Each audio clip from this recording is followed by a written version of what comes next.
మీకపోతాను అక్కడికి అని చెప్పి ఏం మీకపోతాను అంటే మరి మీరున్నప్పుడు ఏం మిక్టాను వేరు అక్కడికి మీరు అధికారంలో ఉన్నప్పుడు ఏం మిక్టాను వేరు అక్కడికి ఎలా దేనికోసం మీరు అక్కడికి ఇప్పుడు మాట్లాడేటప్పుడు కొంచెం ఆలోచన ఉండి మాట్లాడాలి మాట్లాడే పద్ధతి ఉండాలి మాట్లాడటానికి ఇవాళ నోరుందని చెప్పి ఏది పడుతుంది మాట్లాడితే అయిపోతా అవునా నీ ముఖ్యమంత్రి చెప్పు మాజీ ముఖ్యమంత్రికి ఇవాళ నల్గొండలో మీటింగ్ అంటే ఏం బిక్టాను వేనంటాడా ఏం మాట్లాడుతాడు ఒక ముఖ్యమంత్రిని పట్టుకొని రేవంత్ రెడ్డి ముఖ్యమంత్రి పట్టుకొని ఏం మాట్లాడుతాడు చెప్పు నువ్వు కనీసం ఇంగిత జ్ఞానం ఉండాలి నీకు నీ ముఖ్యమంత్రికి ఇంగిత జ్ఞానం ఉండాలి ఫస్ట్ నువ్వు దాన్ని మాట్లాడు మా గురించి మాట్లాడు నువ్వు ఏం మాట్లాడి నీ ముఖ్యమంత్రి ఇవాళ ఒక మాజీ ముఖ్యమంత్రి 10 ఏళ్ళు ముఖ్యమంత్రి ఉంటాడు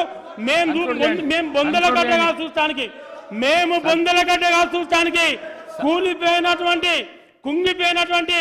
మేడిగడ్డను చూస్తానికి మేము పోయినాం మా ముఖ్యమంత్రి గారి ఆధ్వర్యంలో రేవంత్ రెడ్డి గారి నాయకత్వంలో మేము దాన్ని చూసి మీరు ఏదైతే ఈ రాష్ట్ర ప్రజలను ఈ రాష్ట్ర రైతాంగాన్ని ముంచి కాళేశ్వరం ప్రాజెక్టును ఏటీఎం లెక్క పెట్టి దోసుకున్నారో ఆ దోసుకొని ప్రాజెక్టును ముంచిండ్రో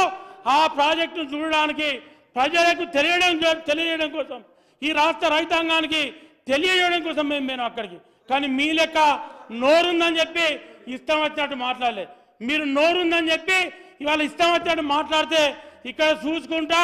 పడటానికి ఎవరు ఇక్కడ లేరు సిద్ధంగా లేరు మీరు ఒక్కటి మాట్లాడితే 4 మాట్లాడే దమ్ముంది 4 మాట్లాడే శక్తి ఉంది మీరు ఏలు పెడితే మేము కాలు పెడతాం మమ్మల్ని మీరేం ఏదో వాటిగానే గవర్నమెంట్లో ఉండి పోలీసులను పెట్టి రాత్రిపూట అరెస్ట్ చేసి ముఖ్యమంత్రిలో లేకపోతే మంత్రులు తవ్వంటి పోతా అంటే ఇళ్ళ ముంగట కావలు పెట్టే నైజాం మాది కాదు కొట్లాడే దమ్ముంది కొట్లాడే శక్తి ఉంది మాట్లాడే శక్తి ఉంది ఏదైనా చేస్తాం మేము ఏదైనా చేయగలుగుతాం ఇట్లా వాటిగానే